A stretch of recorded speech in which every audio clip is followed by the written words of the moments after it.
Hey YouTube, this is Cross1990, and today I have another deck tech from my big old box of just force wheel decks that range from all the clusters that I played in. Put this off to the side.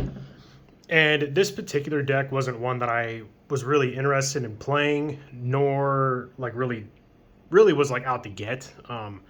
But this was a deck that was considered like one of the tier 0 decks along with Abdul Hazared. But everyone wanted to build this deck. They all wanted Grimm because it was like the only ruler that like didn't have a flip side. He kind of was always there, and his like deck building range is pretty wide. He basically lets you use attribute of any kind to play fairy tale resonators, and then you can pay one to discard a fairy tale resonator to search your deck for one, put it in your hand, so on and so forth. And this deck combos with to tell a fairy tale. Back then, the main thing you would do is sneak this guy out on like turn 2 with your elves that you have, the mana dork elves, and essentially just lock the board down and just keep beating them down with this. And then anything they try to cast, you counter it. And yeah, that was basically this how the deck won for the most part. That was pretty much the gist of it. You could do beatdown with Tinkerbell, but ideally it was the Hamelin lockout deck. And it was really annoying, and not a lot of decks could really, I don't say couldn't beat it, but this deck, it was just so consistent. And to tell a fairy tale should not have cost 3, and just my personal opinion. And this deck also demonstrates something that I'm not really too fond of, and it's like the lewd kind of style artwork. I'm not really into that personally. For any of you that are, power to you. I don't really care. Me personally, I'm not. It plays a card called Cheshire Cat, which I despise the artwork for, but I'm not really going to get into the nitty gritty of that. So we'll go over, there's the ruler, went over Grimm. Pretty awesome ruler too, and he became like a mainstay kind of character for the game too, which I thought was pretty cool. So stone deck is pretty simple. Yeah, it's pretty simple. But yeah, we play feethsing, the holy windstone. It basically just protects your stuff, just like the Abdul deck I have. And then 4 copies of Magic Stone of Gusting Skies. Not that our stones really matter outside of wanting wind so that Gretel always hits. Or Hansel, or I think it's Gretel. I can't remember which one. This is what allows us to play our to tell a fairy tale. Otherwise, this deck is more or less just mono, wind, mono green. It's kind of all we care about. And then yeah, we just run a bunch of basic wind magic stones. Pretty simple stone deck. So let's see, I'll go over the resonators first, which is almost the entire deck, and then we'll go over everything else. So this is the card I'm talking about. This particular copy, this like misprint, I actually opened this in a Moon Priestess return box, and it was like a really chase card to get. It didn't even come out in that set. This came out in Castle of Two Towers, I think, or the Tower and Castle of whatever, something. I don't know.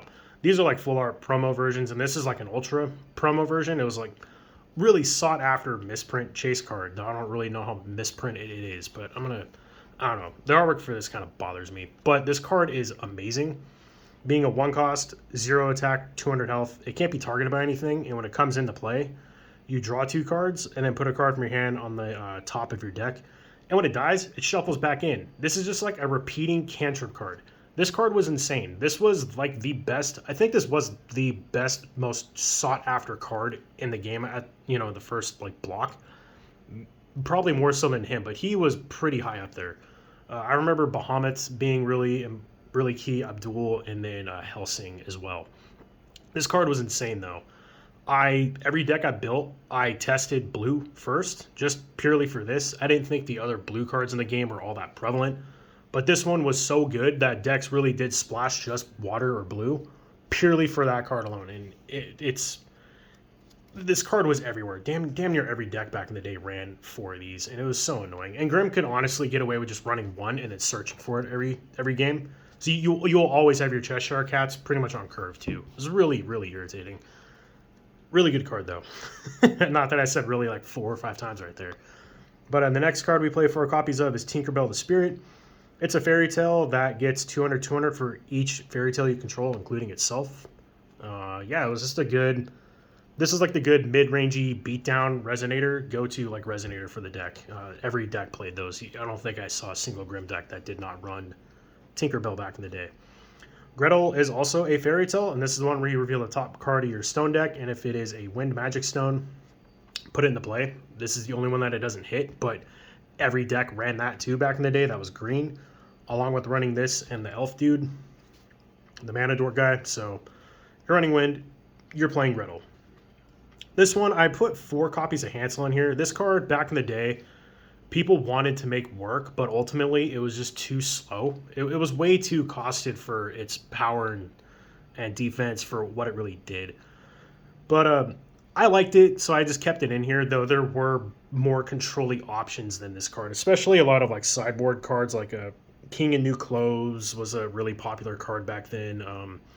Anti-vampire hates, like all the crosses and stuff and things that just like duped vampires super hardcore. There was a Grimm deck that played Darkness for like Carmilla's, even though Carmilla's not a fairy tale. That card was so good because it answered everything except vampires. So there was like some dark Grimm decks back then too that were really good. Personally, I liked just like the mono wind for the most part. But this card cannot be attacked as long as you control Gretel, so it makes them attack Gretel before attacking this. And whenever this deals damage to an opponent, you get to draw a card. So it's like some card filtering in there. Pseudo, I wouldn't really bank on it. Surely 4 copies is way too much. You would probably cut 2 of them for 2 more Glinda, but I'll go over what Glinda does in a minute. And then, you would play your Hamelin's Pied Piper, and this is like the promo version. The other version did not look like this. This is different artwork. Yeah, this card is very annoying, and it was really annoying to lose to this thing too, because it comes in, it taps something, and then every time I think it attacks, you tap something again, and things don't untap for as long as he's in play. So it just slowly bleeds your opponent out of the board, and eventually they're just sitting there not being able to do anything. I think it rests resonators only, but still. They can't like answer this, and if they go to cast anything to kill it, you have like counter magic up the wazoo in this deck. Plus, you just make them not cast spells. So the lockout was pretty fragile, but when it happened, it would just the game would probably just be over at that point. And then I also ran 2 copies of Glinda. It is a fairy tale. It's a very well costed card for its stats, and it can sacrifice itself or banish to counter a normal spell unless they pay 2. So it really slowed your opponent's game down. I mean, they knew it was in play, but it slowed them down probably 2 turns, to get that resource curve up. Yeah, this card was fantastic back then too. I also run 2 one-ofs that we can search up if we need them. This one, basically, when it comes into play, the Awakening was a new ability that the Millennia Priestess, whatever Moon Priestess returns, brought in. And it's like kicker for magic. You pay the additional.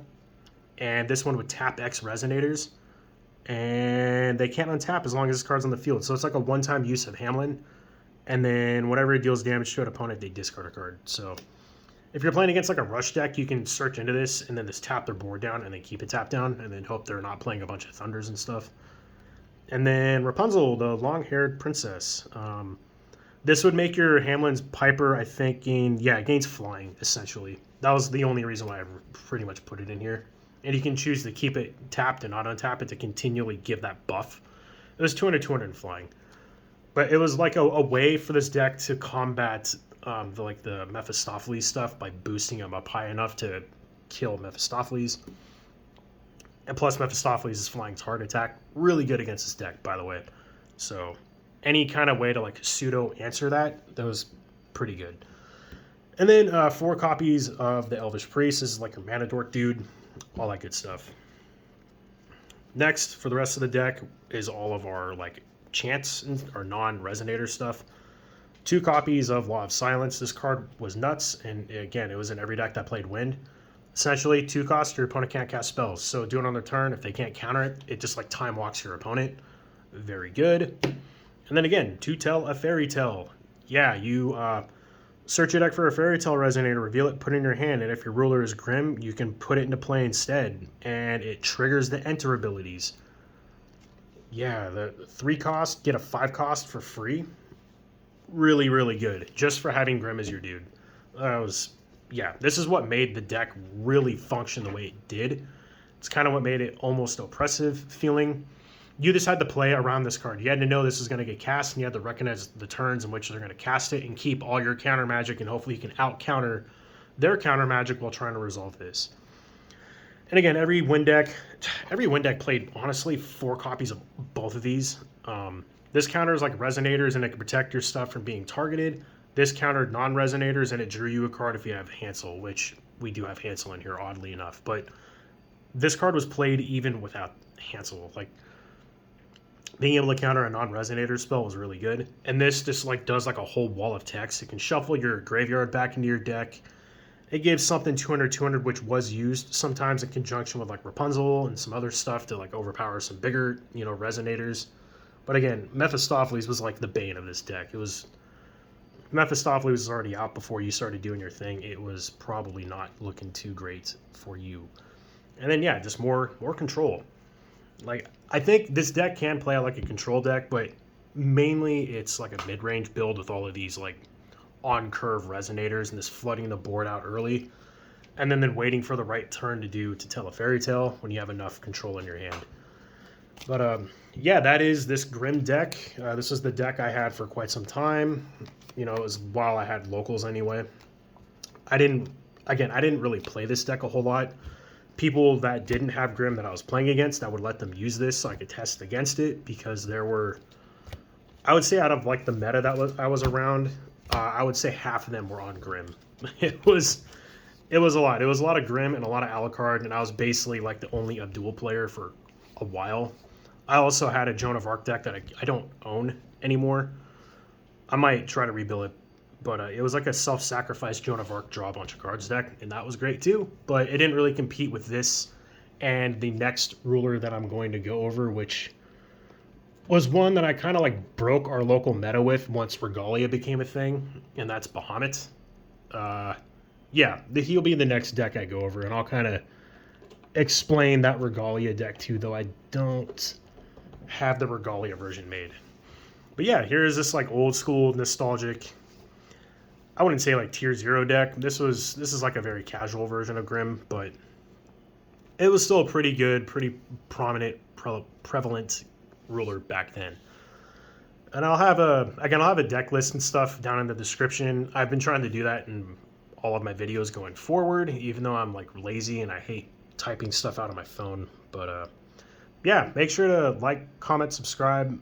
Stay tuned for more decks. I have a lot. Like, I even have some that are like still not sleeved. Like this crazy big deck, this Arla animated stone, infinitely attack your opponent to death. And then I also have these 2 rulers. This is like a Gwyber, Turbo Gwyber was what it was called deck. And then obviously that's self-explanatory. And then there's even a full, as I knock my camera, there is a full foil deck in here that I still need to sleeve. But anyway, yeah, like, comment, subscribe, and yeah, I'll catch you all next time.